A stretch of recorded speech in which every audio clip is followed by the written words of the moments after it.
Are we recording? Oh, there we go. Perfect. Great. So good morning and thank you all for being here. I'm going to go ahead and call this session of the City of Ocean Shores Hearing Examiner to order. For the record, today is August 13th, 2025, around 10 a.m. My name is Yoshi Kumara, a hearing examiner with Laminar Law, whom the city has selected to hold certain land use hearings, like these ones.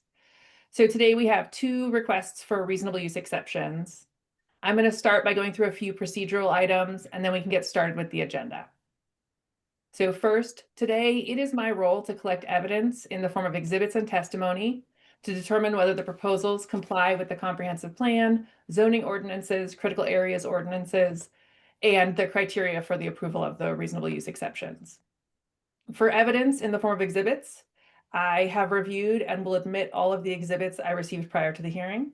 If there are additional exhibits that anyone would like admitted, please let me know when it is your opportunity to testify. For testimony today, typically what the order will follow will be the city will provide an overview of the proposal along with any recommendations. Then we'll hear from the applicant and the applicant representative. After that, we'll have an opportunity for members of the public to testify. And then finally, following that, we'll turn back to the applicant and the city as necessary.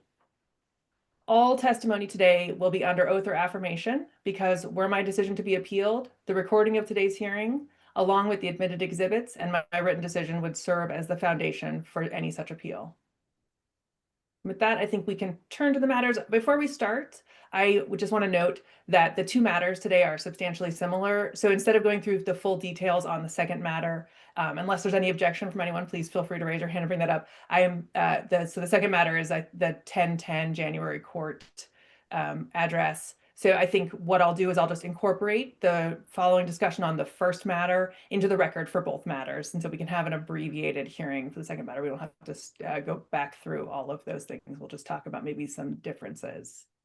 So with that, we can. Can I just interrupt? This is being recorded, right? Does that mean I can watch it later on? Because I'm going to have all kinds of questions after the fact. And yes, there's going to be a lot of legalese that's going to go over my head during this. So yes, this is being recorded, and Nicole or Marshall maybe can help you navigate to the recording. Okay, perfect. All right, thank you. So the first item on the agenda today is RUE25-000002, which is a request for approval of a reasonable use exception to allow for the development of a single-family residence and related improvements that would impact a Category 4 wetland and associated buffer on an approximately 0.23 acre property located at 1006 January Court.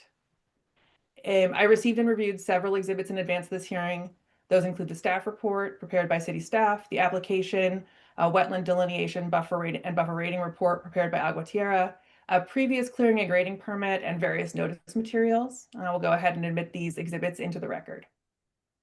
And Mr. Reed, I assume you're here on behalf of the city today, so if we can go ahead and get you sworn in. Yeah.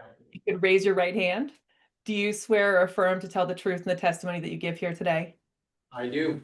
Great. And if you could please spell your name for the audio recording and explain your role at the city. Yeah, my name is Marshall Reed. First name Marshall. Last name is Reed, Read, and I serve as the lead planner for the city of Ocean Shores in these matters and prepared the staff report in this hearing. Great. Thank you, Mr. Reed. You may go ahead and provide your presentation. Okay, thank you. So this is for reasonable use exception request passage RUE25-000003. Date submitted July 14th, 2025. The date of the report is July 24th, 2025. The purpose is the application for a reasonable use exception to authorize impacts to a wetland buffer for a single family residence in an R8 multifamily high density area. The applicant is Jason and Elizabeth Passage. They reside in Tacoma, Washington. The project description name is Jason and Elizabeth Passage. Parcel number 093301000300. This is in Division 17, Block 10 and Lot 3. The site address is 1006 January Court Southwest in the city of Ocean Shores. Lot size is 9,985 square feet. We are proposing to impact wetlands in the amount of 2,611 square feet and wetland buffer in the amount of 5,373 square feet. And these buffer impacts will elaborate on a little bit more due to the nature of the history on these lots later on in the hearing. The existing conditions, the zoning for this parcel is R8. The land use designation is multifamily high density, and this is not in the shoreline jurisdiction. The surrounding conditions, all surrounding properties to the north are zoned R8 multifamily high density, to the south R7 multifamily medium density. To the east, there's a city of Ocean Shores buffer. To the west is an R8 multifamily high density zoning. The land use designations from the Ocean Shores comprehensive plan to the north and south are high density. To the east is a city of Ocean Shores easement, and to the west is high density. The existing land uses to the north is multifamily vacant undeveloped land. To the south, multifamily vacant undeveloped land. To the east is the city of Ocean Shores easement, and to the west is a multifamily single family home.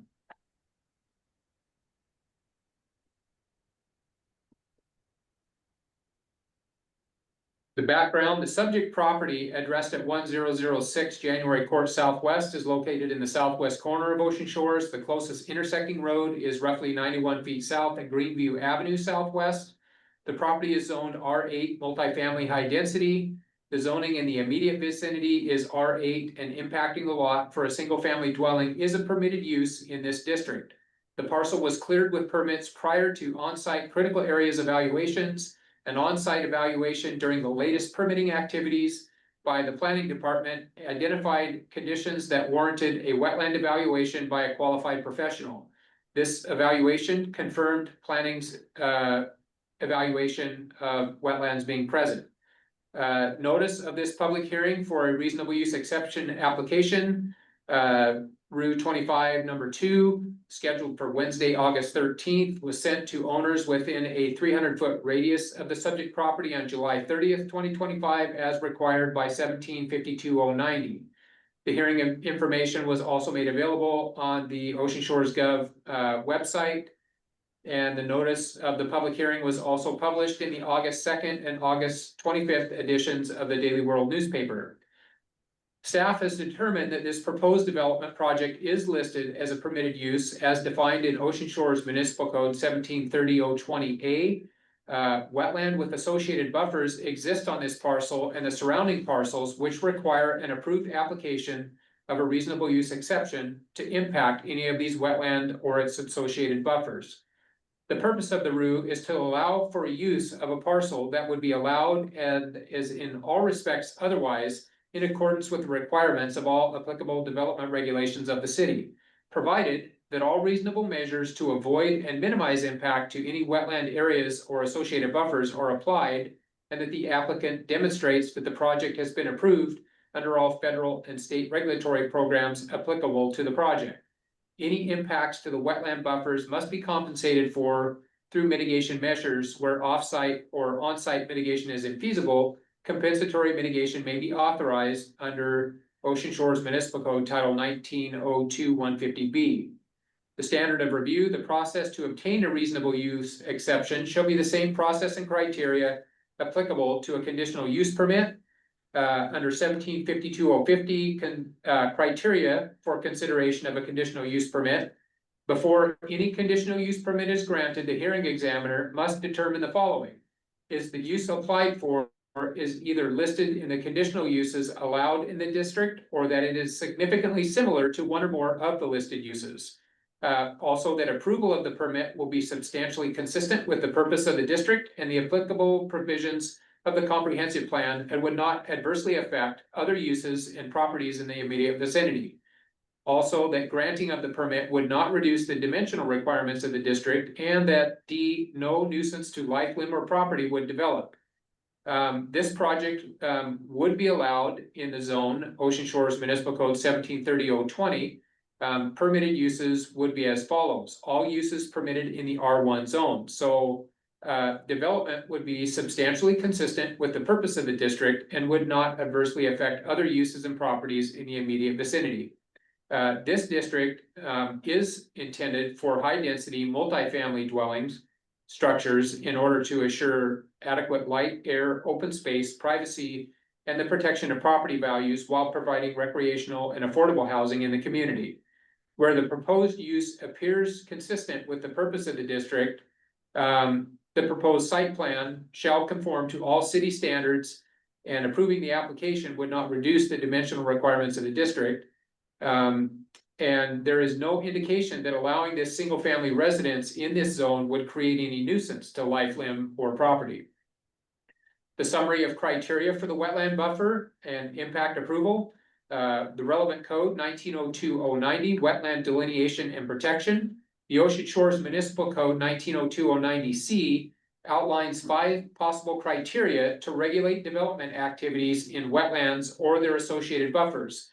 Only numbers 1 and 3 would apply to this proposal. The hearing examiner, after reviewing pursuant to section 1902-150, finds that there's no practical alternative for design, development, and or use of the property in a manner that does not encroach on a wetland or buffer, and the prohibition precludes the use of the property that would otherwise be legal under all applicable city development regulations and feasible based on the character and circumstances of the property. And also that the project has incorporated measures to provide for compliance with subsection D of the section. The proposed development is within the original platted area and the use specified in the original plan of the Ocean Shores community, as evidenced by the covenants, conditions, and restrictions attached to the property by the developer on the first sale of the lots, and in all respects otherwise is in accordance with the requirements of all applicable development regulations of the city, provided that all reasonable measures to avoid and minimize impacts to any wetland areas or associated buffers are applied, and that the applicant demonstrates that the project has been approved under all federal and state regulatory programs applicable to the project. The Passage project is located in a zoning district where a single-family residence would be designated as a permitted use and would be legal under all applicable city development regulations and feasible based on the conditions of the parcel. The typical single-family residential site design in Ocean Shores utilizes the majority of the parcel for structure, parking, and custom landscaping. This is in addition to the area required to construct a home. As this typical design would encroach into the delineated buffer of the Passage parcel, the project was designed to minimize these impacts. The wetlands associated with this project are located off-site and on-site. The applicant has set aside portions of the parcel as natural areas in addition to the standard structural setbacks. This will provide a buffer to protect the wetland. Areas of the proposal that would typically be developed as yards or landscaping will be maintained as functional buffer. This demonstrates the second priority of wetland development, which is minimization. Section D requires that only the minimum necessary to achieve the purpose shall be allowed, in any impacts that are authorized must be mitigated in accordance with the best available science applicable to the situation and setting. The project proposes to use available on-site mitigation opportunities and the city's wetland mitigation bank to compensate for impacts that may be unavoidable, and authorized to make use of the parcel. The third criteria to allow impacts to either a wetland or a buffer is this mitigation of impacts. The process involves the purchase of credits in a bank that are applicable, that are available to compensate for impacts to a wetland or buffer that are authorized. The city of Ocean Shores typically uses a 1-to-1 ratio for impacts to buffer, unless best scientific information would recommend otherwise. Due to the limited size of parcels in Ocean Shores, on-site mitigation is determined to be impractical in most cases, so compensatory mitigation is the method commonly used to mitigate impacts that are unavoidable. In addition to the mitigation measures that are conditioned on this proposal, there's also a long-term protective measure consisting of delineation fencing. Currently, the city is requiring the proposal to include 2 rail fencing with critical area signs located at intervals that would provide for notice and protection of the unmitigated portions of the buffer or wetland. Based on individual site conditions, the city may allow posts only in certain areas to maintain an open look and feel to the development. Based on research into available materials, the city has determined that fence posts or delineation posts shall be placed at no greater intervals than 10 foot. The delineation fencing that is required to bisect a parcel shall be required to have the 2 rail fence with a minimum of 1 critical area sign facing towards the mitigated or developed portion of the parcel.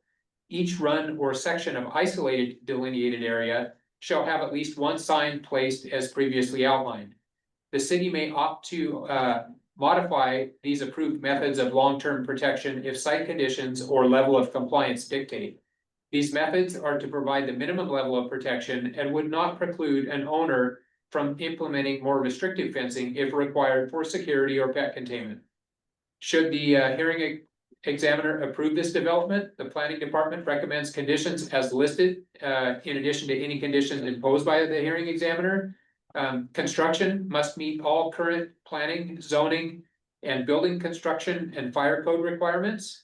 The applicant will be required to craft and execute a wetland buffer mitigation plan that will compensate for impacts to wetland buffer or wetland. This plan shall include delineation, fencing, and signage that will protect the unmitigated critical area during and after construction activities are complete. And that concludes the staff report for RUE number 2. Great, thank you, Mr. Reed. I do have a couple of questions. So a couple of things just to clarify that both of these projects are exempt from SEPA. Is that correct? Under new construction, correct.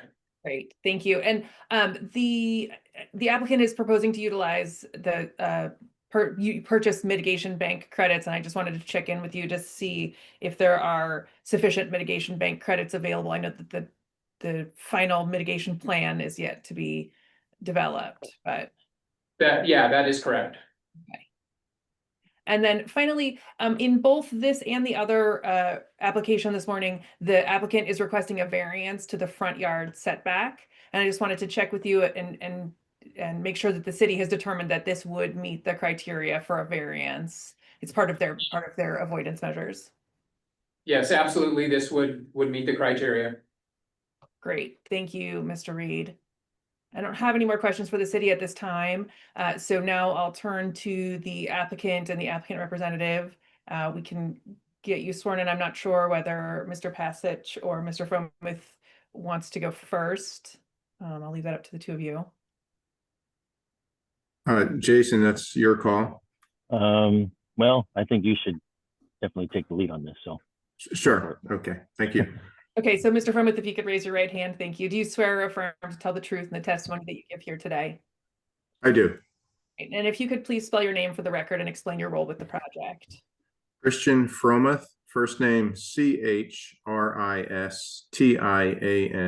last name F as in Frank, Romuth. I'm employed with Agua Tierra Land and Water Services. We're an environmental consulting firm. Our scope of services includes aquatic sites, rivers, lakes, wetlands, marine shorelines. For this project, it's clearly wetland related. We handle pretty much turnkey services on all the professional side of the environmental critical areas topics, assessment, design, permitting, restoration, mitigation. For the current project, on behalf of the Pasich family, our services have included delineation on both projects, both RUE parcels involved today. But one of the services I'm about to describe apply to both parcels that we provided. Delineation, existing condition site plan, proposed condition site plan, conceptual mitigation, which we're introducing today to get approval of the the primary parameters, which would then be followed by a detailed mitigation plan submitted afterwards. That's the scope of our services on this project, and also, of course, with the permitting process, if I did not already mention that. Thank you. Thank you, Mr. Furman. Sue, if you have additional, I have a couple of questions, but if you have any additional information you'd want to provide about the project generally, you're welcome to, or you can just. Sure. There'll be some redundancy. Marcia did a pretty thorough job there. Unique elements about the two projects today. A, they're side by side. B, is their permitting history. Each of them have received 2 generations of permitting involving clearing and grading. Each of those permits, the associated clearing and grading that was approved under those permits involved impacts to both wetland and wetland buffer. The first generation of permitting happened prior to the city's passage and adoption of a critical areas ordinance. The second generation was in 2020 and was post CAO critical areas ordinance, but it was just unknowingly the brush density on uncleared land and ocean shores can be extraordinarily dense. So it's our presumption and our understanding that the presence of wetland and wetland buffer would escaped detection and associated with it. Be that as it may, there was significant clearing impacts on the property, and that's the condition that the Pasich family inherited when they purchased the property. The proposed mitigation plan, which is presented I don't know if during our course of our conversation, did you have those drawings convenient? I do, yes. Okay.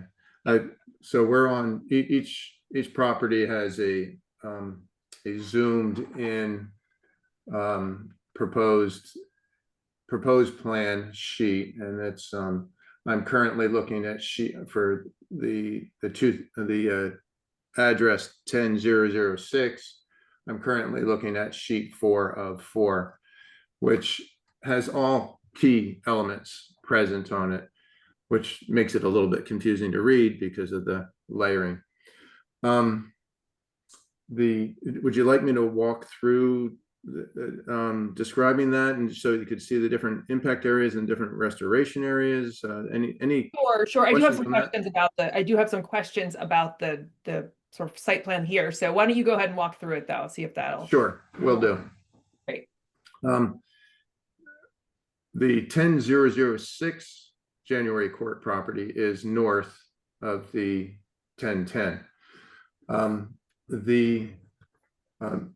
Looking at this sheet, starting from the cul-de-sac and proceeding inward, you first reach there's a city right of way that occupies space between the paved edge of the cul-de-sac and then the property line.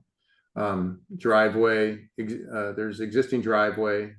Although my label on this drawing apparently has the letter P next to it, gravel driveway P proposed, there is actually existing driveway there. The footprint may be slightly shifted though. Within that right-of-way area, there's driveway and also proposed buffer restoration area. Marshall may have comments on this strategy, but it's common practice in our observations that when the right-of-ways are much broader, wider than the paved area, that there's been opportunity to have native vegetation planted in that location, as long as it doesn't interfere with utilities and emergency service access. So that was that's what's proposed there, area M3. Then you enter the property proper.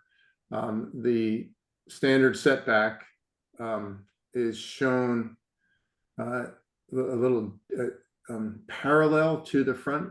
Well, I'm sorry, but there's a bold line that has PCA written in it, dark colored PCA, prior converted area. That was the generation of clearing and grading that was on the more recent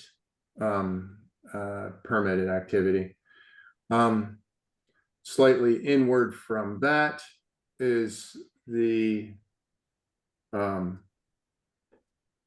well, actually, that the give me just a moment to get calibrated myself.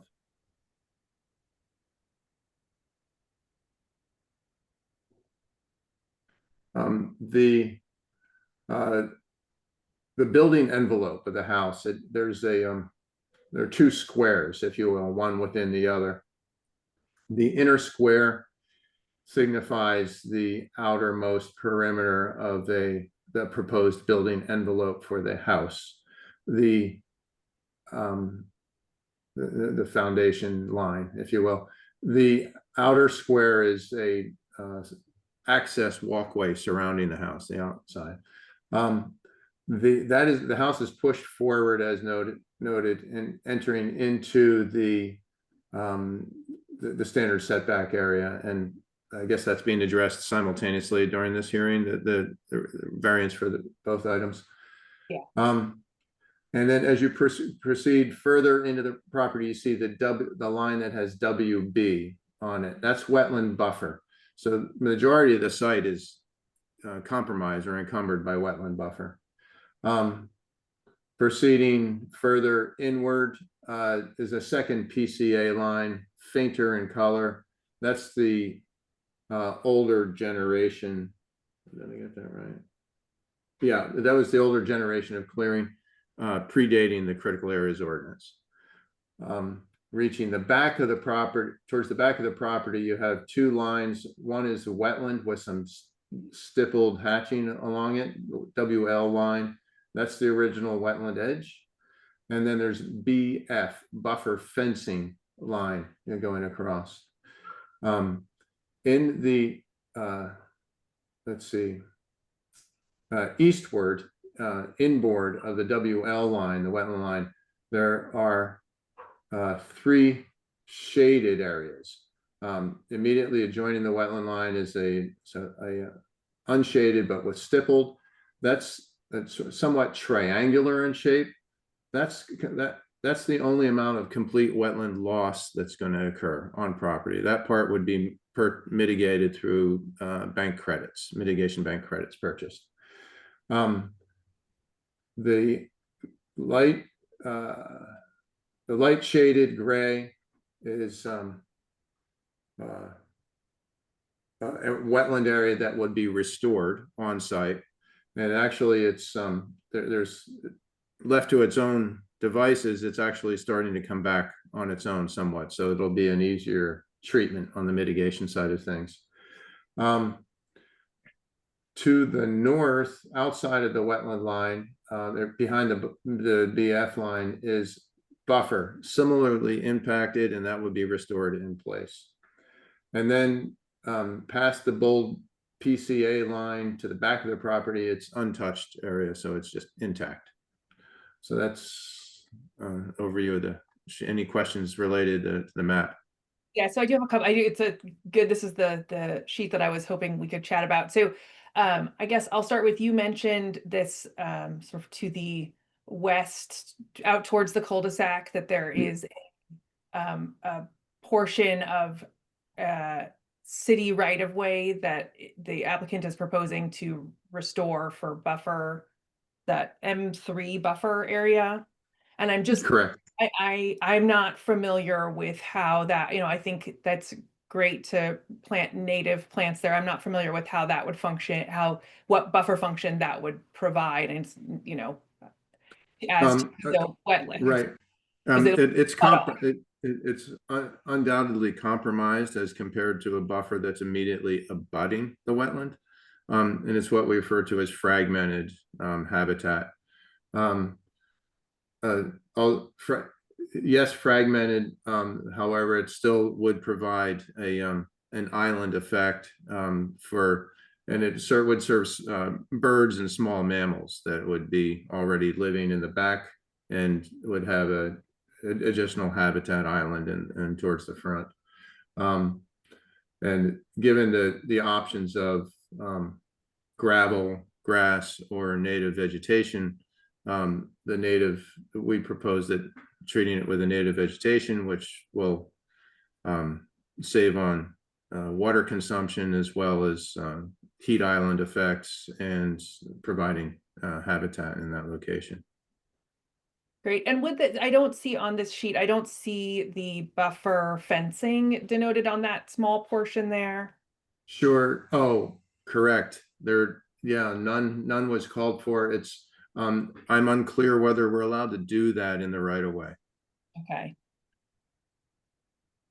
Okay, thank you. That's additional information. And then the other question I have, I see that the sort of the restored area, so where the buffer fencing line would lie, and then where the wetland line lies, like there's that slice of wetland that is being impacted, and I'm just trying to determine what's happening in that slice, especially considering the request for the variance, which has sort of, because you've pushed the proposed home forward and requested the variance, but it does seem like there's either the potential to move the structure back or the potential to restore that wetland up to the wetland line. Sure. Yeah, no, excellent question.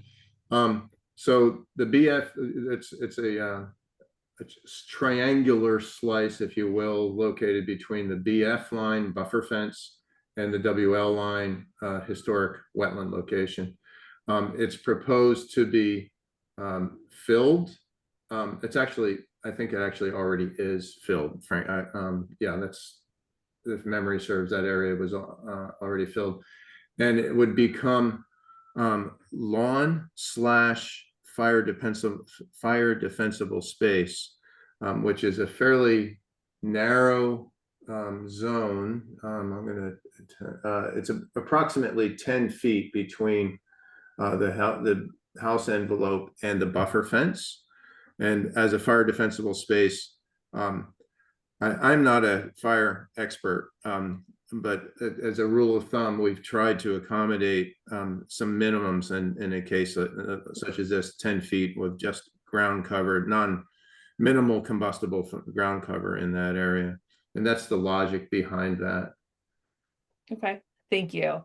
That's helpful. And I think let's look through my questions real quick.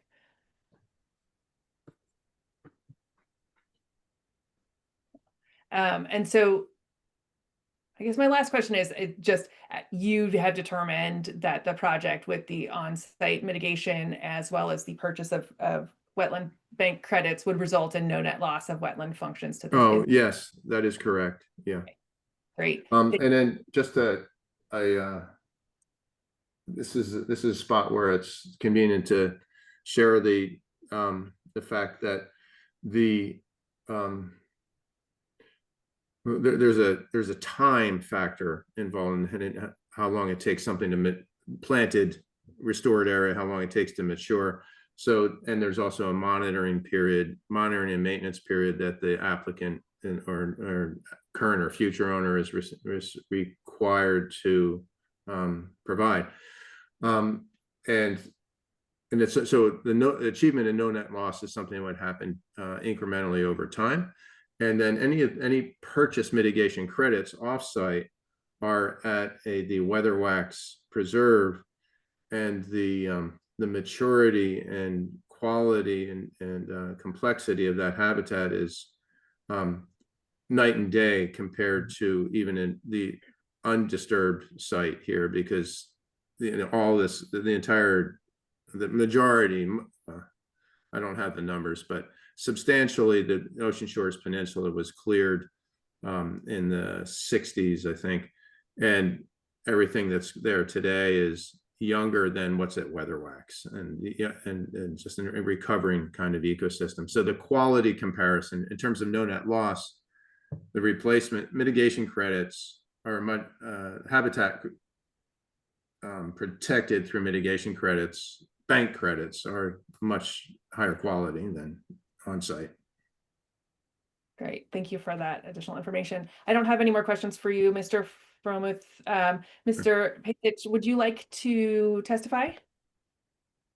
Yeah, whatever you want me to do, I'm willing to do, yes. Well, yeah, well, sure. Why don't you raise your right hand and we'll get you sworn in? Okay. Do you swear or affirm to tell the truth in the testimony that you give here today? I do. Great. So now is an opportunity to provide any additional information that you would like me or members of the public to know about your project. Okay. I mean, I bought the property October of 22. I just, at this point, I just want to be as compliant and accommodating to both the city and the neighbors. Just to, I mean, ideally, I'd like to, I'm at a point now, I mean, 3 years later now, it'd be nice to get a RV pedestal in there on whichever site you guys recommend or prefer.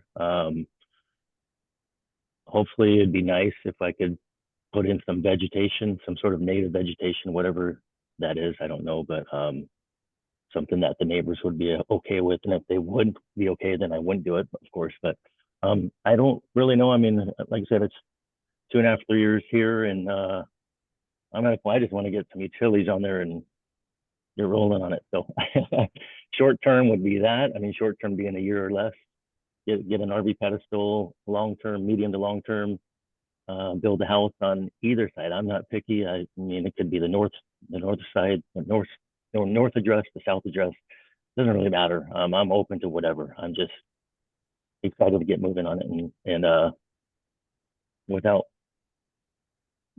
negatively impacting anyone, the city or the neighbors or the neighborhood or anything. So yeah.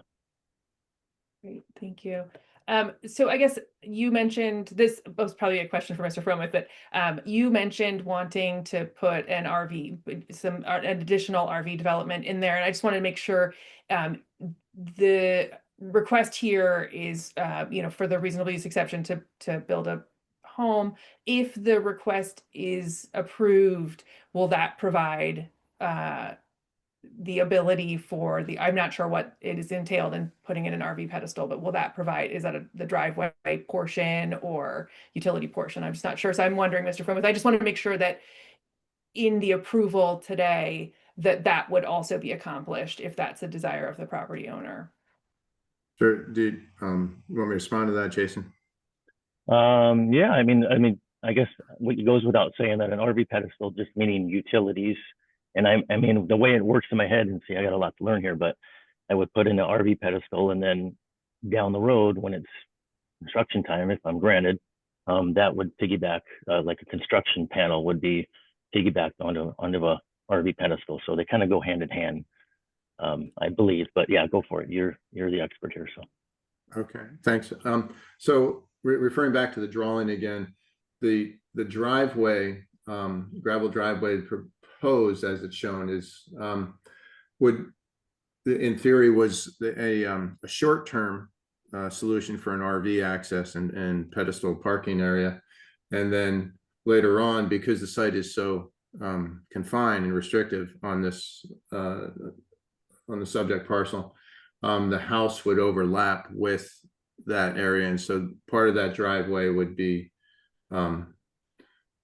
would still be functional in the front, but I don't think it'd be a large, well, depending on the size of the RV, may not be large enough to accommodate both simultaneously, but from a phased standpoint, it could certainly be done. And then just to chime in a little bit more, Jason, you mentioned house north or south. What we're seeking is to give you permission to do a house on both sites, and each parcel is being permitted separately. You're not, just because activity X happens on one parcel doesn't deny you the right to do activity X also on the other parcel. Understood. Yeah, I just wanted to make sure that I'm open for anything and everything. So yeah. Great. Thank you. I don't have any more questions for the applicant or applicant team today. So I know we have at least one person who's here to comment online. I'm not sure. I'm not sure. I can't quite see. The people in the room are very, very small for me. So Marshall, maybe I'll turn it over to you if to note if there are people in the Right. who would like to comment on this matter. Public comment on this, or? I'm good. No comments at this time, Your Honor. Okay, and Ms. Piera, would you like to comment? Welcome to. Great. Good morning, Your Honor. Yes, I would like to comment. Great, great. If you would please raise your right hand. Do you swear or affirm to tell the truth in the testimony that you give here today? I do. Great, Thank you. you. If you can please spell your name for the record. Certainly. My name is Vida Piera, and it's spelled V like in Victor, I-D-A. Last name is P like Papa, I-E-R-A. Great. Thank you, Your Honor. My comments, first of all, the reason I'm here online today is I want to confirm my presence at the hearing. And I also would like to acknowledge and let the court know that I submitted written comments that I will briefly go over during my oral presentation. So I asked that Marshall include those written comments in the record, and he told me that he would do that.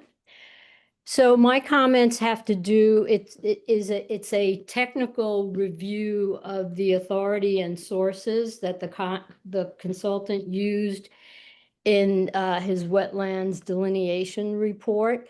The reason I'm bringing this to everybody's attention is that I'm assuming parts of this document were created through a template.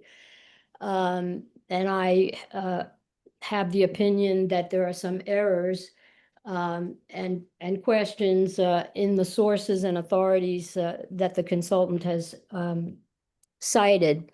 So first, I want to talk about, let's start with the executive summary in his document, which is chapter 1.0.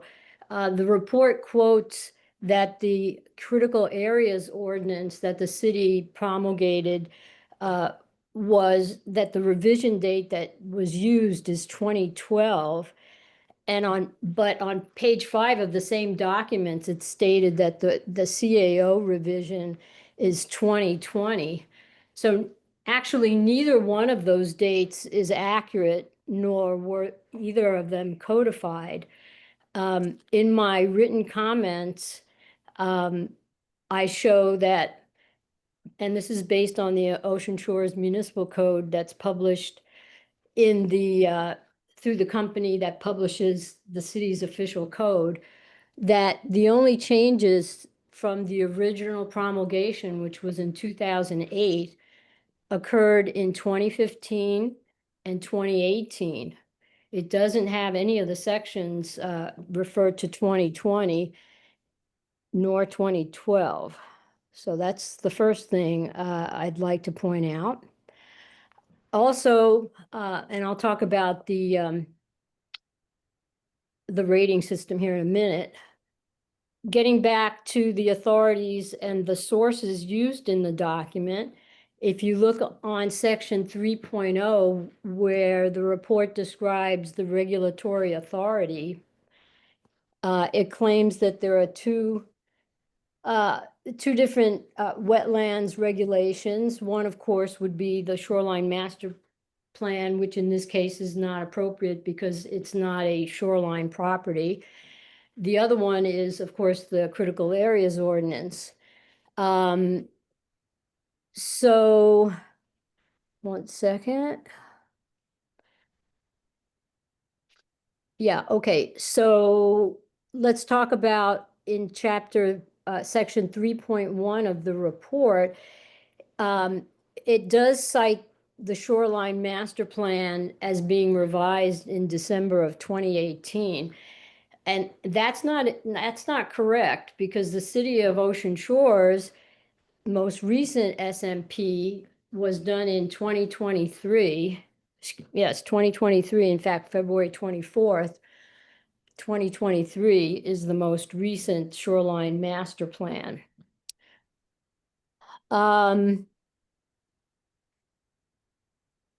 So regarding the shoreline master plan, let's go back to the, excuse me, sorry about that. Let's go back to the ecology's wetlands rating system. So the report states that the 2014 ecology wetlands rating system was used. However, ecology has produced a version 2.0 of that rating system. And that was what was done in 2023 as well. Let me go back and just restate what I said about the city shoreline master plan. That was most recently revised in February of 2024. February of 2024. So the reason this is important to me, and it should be important to everybody present, is because if there have been material changes to these documents, there may be some inconsistencies in the evaluation. Now, I'm a biologist by training, but I'm not a wetlands delineator, so I will defer to Mr. Formuth on that. But I am an administrative law technical person, and so these things are important. So what I would like to know from the consultant, and he may need time to evaluate the new revisions that I've quoted, if there are any material changes that would occur using the newer documents, I request that the court leave the comment period, extend the comment period so that the court can receive any of these possible new changes, and also give the public a chance to comment on any material changes to that report.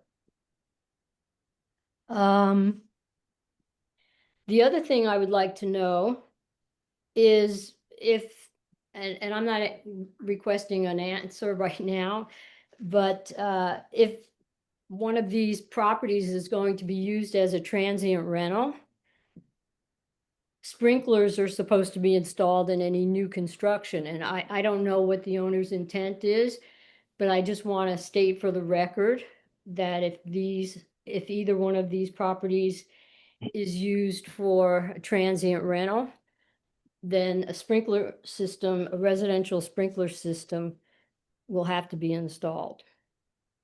And lastly, regarding the variance for the front yard setback, I understand that the court is going to include the variance within this hearing. However, I believe that that should have been processed as a separate action. Once the land use has been approved, then it would be appropriate to ask for the variance at that time so that people can comment on each individual land use action. And after that, I think that covers just about everything else I wanted to say. I wanted to thank you, Your Honor, for giving me the opportunity to speak today. Thank you very much. Thank you, Ms. Piera. I am sure that Mr. Fromuth appreciates your fine attention to detail. And I will turn back to Mr. Fromuth if you wanted to respond to any of those. Sure. Yeah, thank you. Your observation is correct. There is template material in the architecture of the reports and documents. There's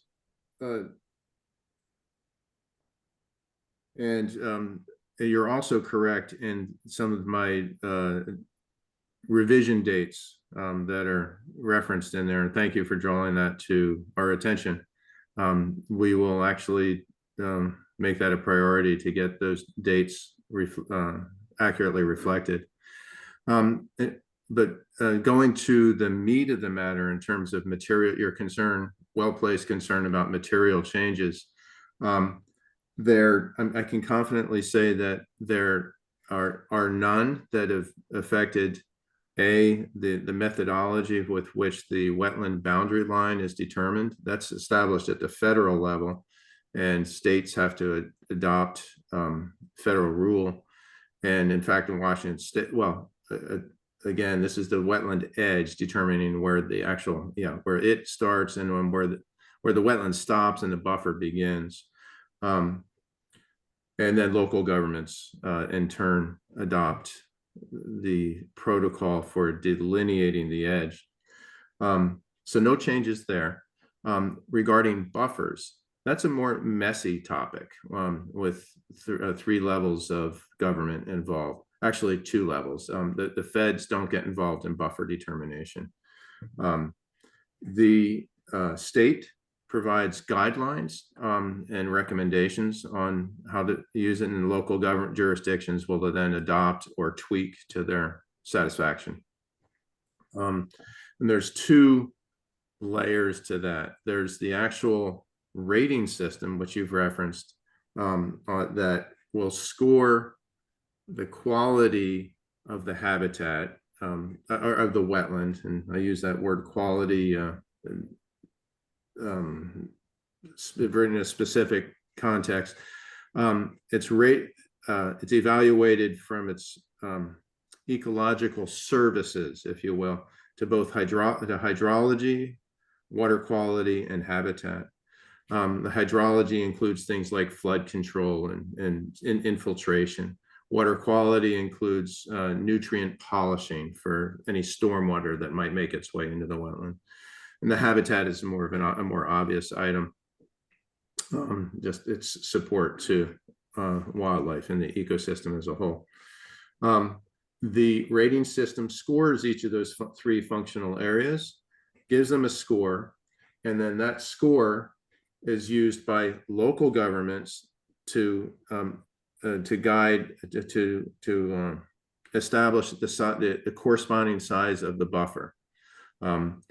For example, ocean shores for a category 3 wetland buffer, or for a category 4 wetland, the highest quality wetland gets a score, is considered a category 1, the least is a 4. That's the range. In ocean shores, a category 4 wetland gets a 50-foot buffer. It depending on the type of use, intensity of use that's going to be subjected to. In the case of a house, residential, it would be a 50-footer. A category 3 would jump up to 150 feet, which is, well, this is a sidetrack footnote, but that's a huge jump. And it could occur just by one small point in the system. And for a city of Ocean Shores, and I'm getting on my soapbox at this point, that the city of Ocean Shores parcels are so small that the size of these buffers for a residential lot is paralyzing. It encumbers the entire parcel. So, and those numbers haven't changed. It accurately pointed out the evolution of code over time. Those the buffer sizes haven't changed, that methodology, and the actual table, the actual sizes that are used once you score it have not changed. So I can, in summary, I'd like to just lay your concerns to rest regarding any material changes that may have emerged or inaccurately been incorporated because of the dating, the reflection of the updates. So does that help? Great. Thank you, Mr. Frommuth. I'm going to go ahead and take that to, Ms. Piera had asked that the record remain open. I'm going to go ahead and I'm going to close the record at the end of today, noting that I think you have sufficiently discussed whether or not there are material changes and determined that there are no material changes, and that, next time we'll see an updated document, an updated template. Great. So I just wanted to return to the city real quick. Mr. Reed, back to the right-of-way buffer restoration. Mr. Fromley said he wasn't sure how, sort of how to protect that, because it's not, I mean, it's obviously within the city's right of way. So I'm not sure if you have any thoughts on that, or whether, I guess my question is, would the city, and then again, back to the applicant, be opposed to a condition that sort of requires some consideration for how to protect that area as a condition? Sort of the condition is usually that there's a wetland plan that needs to be approved by or a mitigation plan that needs to be approved by the city, and I would include in there some, some measure to provide protection. Would that be okay with the city? Or if you have something standard, I would be interested in that as well, Marshall. Right, Mr. Reed? Yeah, no, that would be fine. If we could do things that would provide for some minimum function of that, restored buffer, understanding that access to utilities still has to be a priority.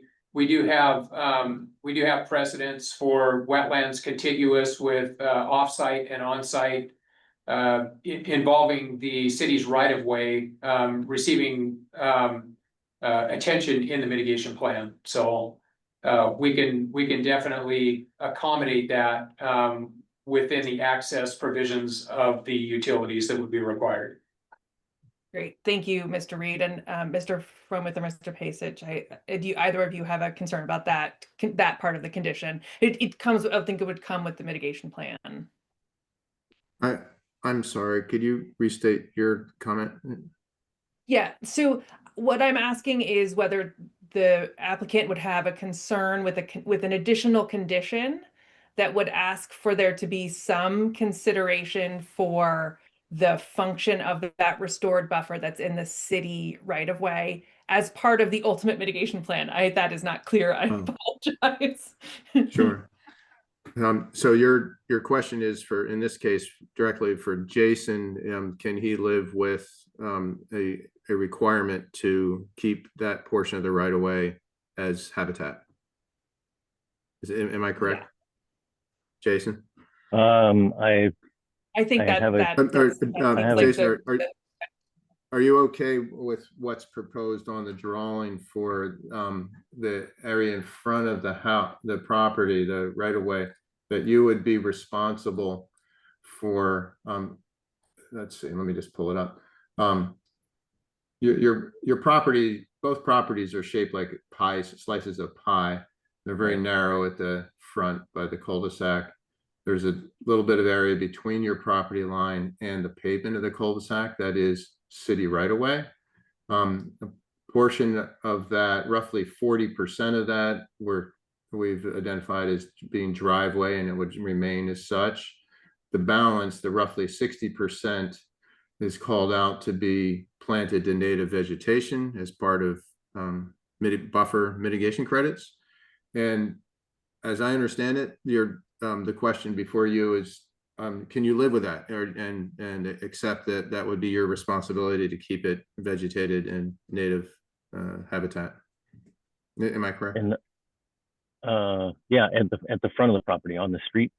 That's correct. Yeah. Yeah. I mean, that was, yeah. I mean, I'm, like I said, I'm more than willing to do whatever you guys tell me to do. And one of my questions was, could I plant actually vegetation along the front of the street, assuming that it was okay with you, the city, the neighbors, that sort of thing. But we can tackle that down the road. No, but, you certainly can, and it's both, and of course it's both habitat and nice privacy element for you.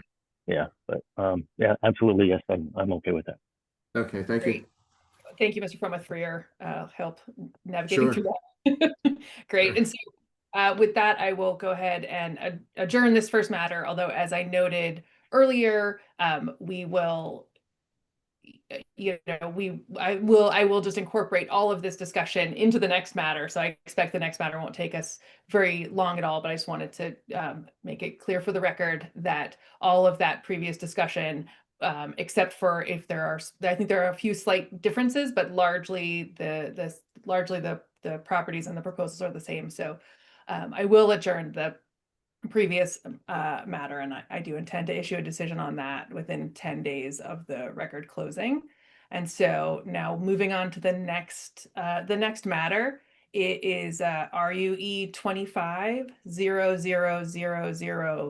00003, a request for approval of a reasonable use exception to allow for the development of a single-family home on at 1010 January Court. So largely the same next door piece of property that is next door. In advance of this hearing, I received several exhibits similar to the previous matter, the staff report application, the wetland delineation and rating report, the previous clearing and grading permit, and various notice materials. I will admit those into the record.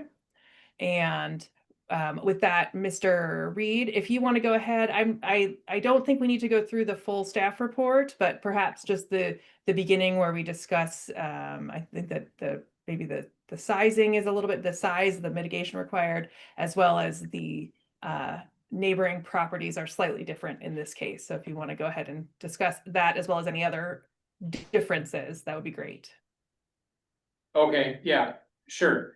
So, again, this is RUE25 0000003. The dates of submittal are the same as the last, proposal. The purpose is identical to the last proposal. The differences start with the address. This is located at 1010 January Court Southwest. The lot size is a little different. This is a 10,317 square foot parcel. And the impacts to wetland and buffer are slightly different.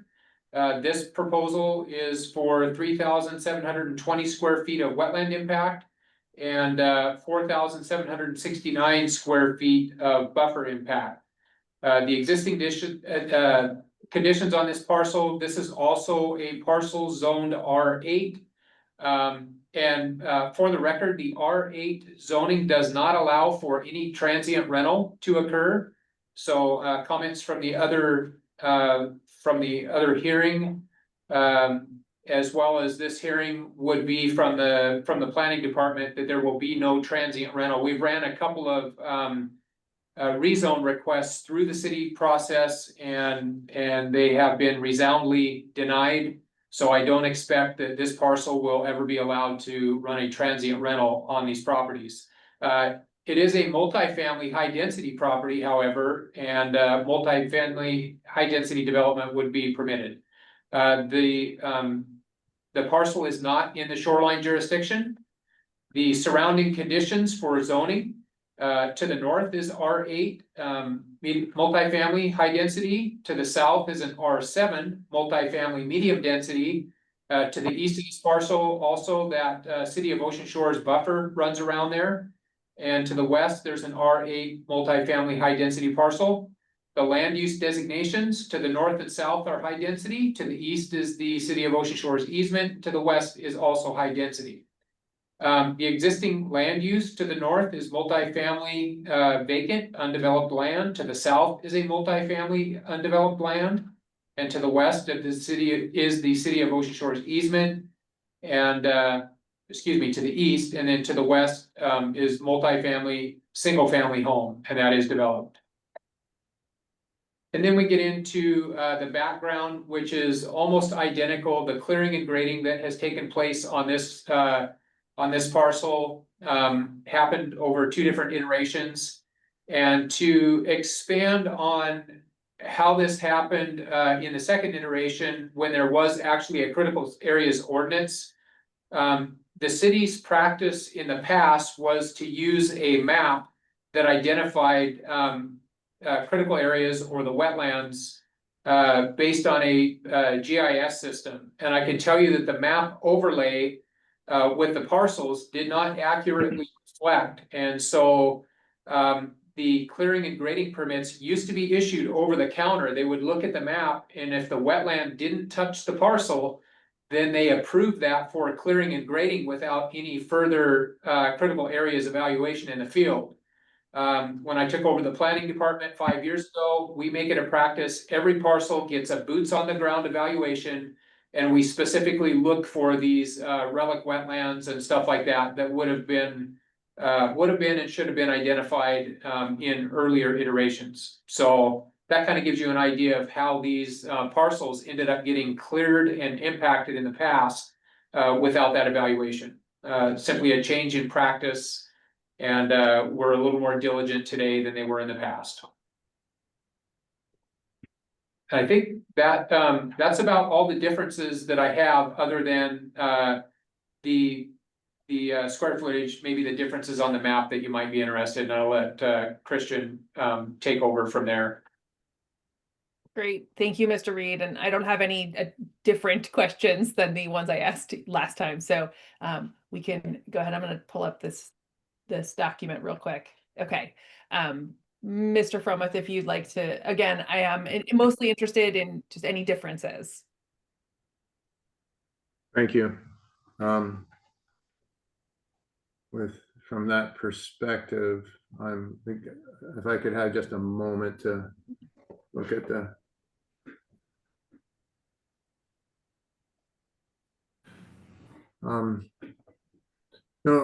all the same elements are reflected. All the same proposed development elements are present on both parcels. No changes there. The wetland is in the back of each. Geometrically and site configuration very similar. Existing conditions. The rear of the lot is wet. The front of the lot is not. There have been generations of clearing and grading that have modified the edge of the wetland. And the development strategy, site plan strategy is also quite similar. We're requesting a front yard setback variance, but to move the house forward in order to get it, or development in general, forward towards the street in order to protect more resource in the rear of the lot. This lot also has the driveway, a driveway and home. And the driveway could be used as an RV location until construction of the home, and actually this applies to both properties. I wanted to clarify that the rectangles that represent the house foundation edge, and then the perimeter that's the maintenance access walkway, are generic. There are building envelopes. The Pasich family has not yet settled on an actual house design. So what the proposal here is that whatever house occurs, that it falls within that envelope. So a house might actually be smaller or have a corner, reduced, and then that could also, Jason, that could also accommodate keeping the driveway as shown and not have a conflict between future house footprint and driveway. Otherwise, and then the mitigation strategy here is consistent with the code, City of Ocean Shores Critical Areas Ordinance code guidance on mitigation sequencing, which means a stepwise progression of do your best to avoid impacts, then do your best for unavoidable ones, do your best to minimize the impacts, and then ultimately mitigate those.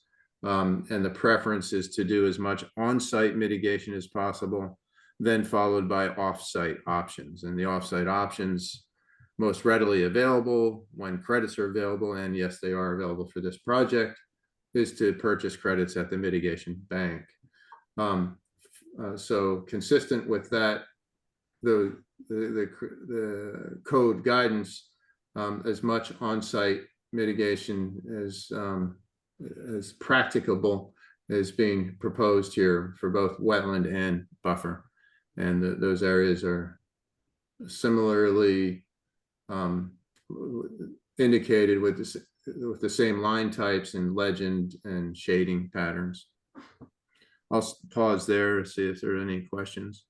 I don't have any questions that are different. That you answered all of my questions very thoroughly previously. So unless there's anything further, Mr. Pasich, if you want to say anything else about this property that's different than the previous, you are not under no obligation to. No, I mean, I don't, it's probably not necessary, but I would like to say that I don't have any desire for transient renting I also have no desire to park an RV and leave it there. Until we build, and if and when we build, it would be maybe a handful of weekends a year. We'd go out and stay a couple nights at a time or something. So I just want to throw that in there. So that's it. Marshall code does allow a certain quantity of that number of nights per year. Is that correct? Yeah. Yeah, that is correct, with more nights being allocated with a semi-developed lot, meaning having water and sewer on it. We certainly would go nowhere near I think it's 90 or possibly bumped up to 120, but we're not going to go anywhere even close to that. So, but that's probably neither here nor there, I guess. I don't know. I just wanted to throw it out there to maybe put someone's mind at ease. Thank you. And I will turn again to the people who are in the room and check to see if anyone there wants to provide public comment on this proposal. You guys have anything I you'd think like it's to great. add a question? I do just have a question. Can I get a copy of that delineation map? That Yes. Yeah, we could, that is part of the record. Yeah. And I would get that through you, Marshall, or? Yes. Okay, thank you. Okay, great. And Ms. Pierre, anything additional here? I just wanted to acknowledge my presence at the hearing and that my comments that I stated previously will be incorporated in this project as well. Thank you so much. Thank you, Ms. Pierre. We'll make sure to note that. Great. And if there's not anything further from Mr. Reed or Mr. Fromuth, looking. No. Oh, okay, great. Then I will go ahead and adjourn this matter. Again, I will issue a decision within 10 working days of the record closing. And with that, I think we're all done. I can adjourn this hearing. Everyone have a lovely day, and thank you all for being here this morning. Thank you, Your Honor. The hearing is adjourned.